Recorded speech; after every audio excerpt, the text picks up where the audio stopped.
आज इडियोगास्कर आपके लिए लाया है एक अद्भुत कहानी जिसका शीर्षक है मंत्र तंत्र। तो चलिए शुरू करते हैं। बहुत दिनों की बात है।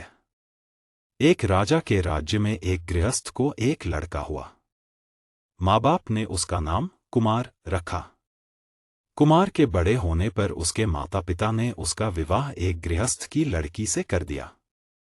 कुछ दिन बाद उसे लड़के लड़कियां भी हुईं। फिर उनमें से प्रत्येक एक एक गृहस्थ हो गए। कुमार बड़ा अच्छा आदमी था। कभी जीवहत्या नहीं करता, दूसरे की चीज न लेता, झूठ नहीं बोलता, कोई नशा न खाता और दूसरों की स्त्री को मां के समान समझता। कुमार जिस गांव में रहता था वह एक बहुत छोटा गांव था। उसमें केवल 30 गृहस्थों के घर थे। एक दिन 30 घर के गृहस्थों को एक काम से एक जगह मिलना था, पर गांव में ऐसी जगह न थी जहां सभी एकत्र हो सकें। कुमार उन 30 में से एक था। सबके साथ एक जगह पहुंचकर उसने एक स्थान को धूल मिट्टी हटाकर साफ कर दिया। उस स्थान के साफ होते ही एक आदमी वहां आकर खड़ा हो गया। कुमार उससे कुछ न कहकर दूसरी जगह साफ करने लगा। इसके साफ होने पर एक और आदमी आ धमका। इस तरह एक एक जगह साफ करते करते वह एक एक आदमी के लिए जगह करता गया और अंत में सबके लिए जगह कर दी। बाद में जिसका जो काम था कर करा के उन्होंने वहां एक चबूतरा तैयार किया। वहां वे यथा समय आने बैठने उठने तथा नाना भांति के बातचीत आमोद प्रमोद करने लगे। गांव में कोई नया आदमी आता तो वह भी वहीं जाता था। इस तरह उनके दिन कटने लगे। कुछ दिन बाद वहीं पर उन्होंने एक छोटा सा घर बना लिया और उसमें बैठने के लिए चटाई आदि जरूरी चीजों का संग्रह भी धीरे धीरे कर लिया। इस तरह वे वहां समयानुसार आते, बातचीत और आमोद प्रमोद करते। देखते देखते वे सभी उसके अनुगत हो गए। खूब तड़के उठकर वे अपने अपने घर के कामकाज कर लेते। फिर अपना खुरपा, हंसुआ, कुदाल लेकर घर से बाहर होते और चौरस्ता या और कहीं अगर काठ पत्थर रहता तो हटा देते। गाड़ी या आदमी के जाने में यदि किसी ठेक ठाक की संभावना होती तो उसे काट कर फेंक देते या हटा देते। ऊंची नीची जगहों को समान कर देते। जरूरत होने पर पुल बांध देते, तालाब खोद लेते और जिससे जो हो सकता था दान करते थे। कुमार के गुण से इस गांव के सभी लोग सब बातों में खूब अच्छे हो गए। दिन बीतने लगे। इधर गांव के मुखिया ने सोचा कि बात क्या है। आगे तो गांव वाले बदमाशी करते थे, शराब पीते थे और शराब के कारण कुछ आमदनी भी हो जाती थी। शराब पीकर वे अंटशंट काम करते थे और उसके लिए जुर्माना करने से भी कुछ आमदनी हो जाती थी। पर इस कुमार ने गांव को ऐसा बनाया कि ये न शराब पीते हैं, न जीव हिंसा ही करते हैं। सभी भले मानस हो गए। अच्छा ठहरो, राजा के पास नालिश करके दिखा देता हूं कि ये कैसे भले मानस हैं। मुखिया राजा के पास जाकर बोला, महाराज, गांव के सभी आदमी चोर हो गए हैं, इनका उपद्रव बहुत बढ़ गया है।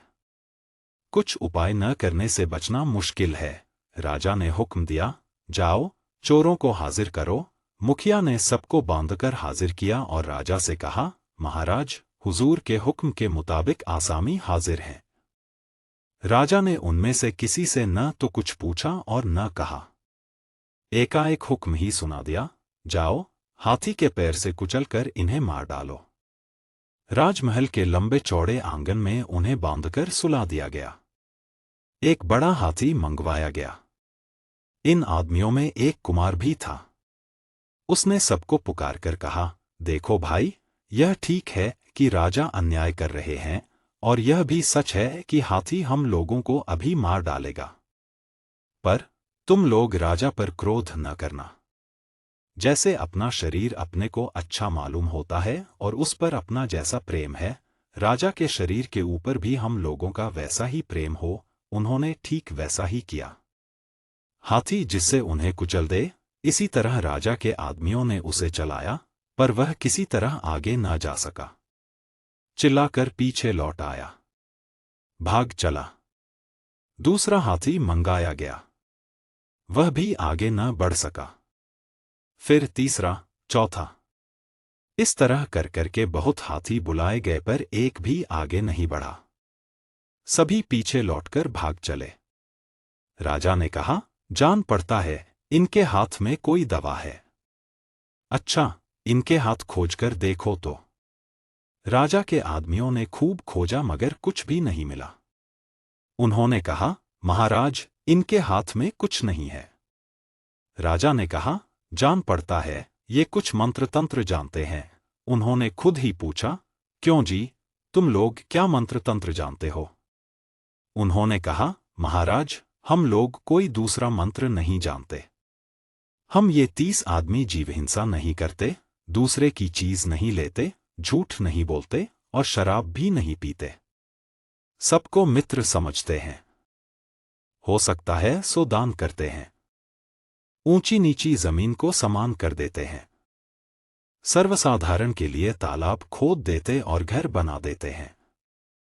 महाराज, अगर हम लोग कोई मंत्र जानते हैं तो यही, और कुछ मंत्र नहीं जानते। राजा इनकी बात सुनकर बड़े खुश हुए। उस दुष्ट मुखिया की जमीन जायदाद भी निकाल ली और उन लोगों को उनका गांव और बड़ा हाथी दे दिया। इसी के साथ ये कहानी यहाँ खत्म होती है। आशा है आपको ये कहानी पसंद आई होगी। सुनने के लिए धन्यवाद।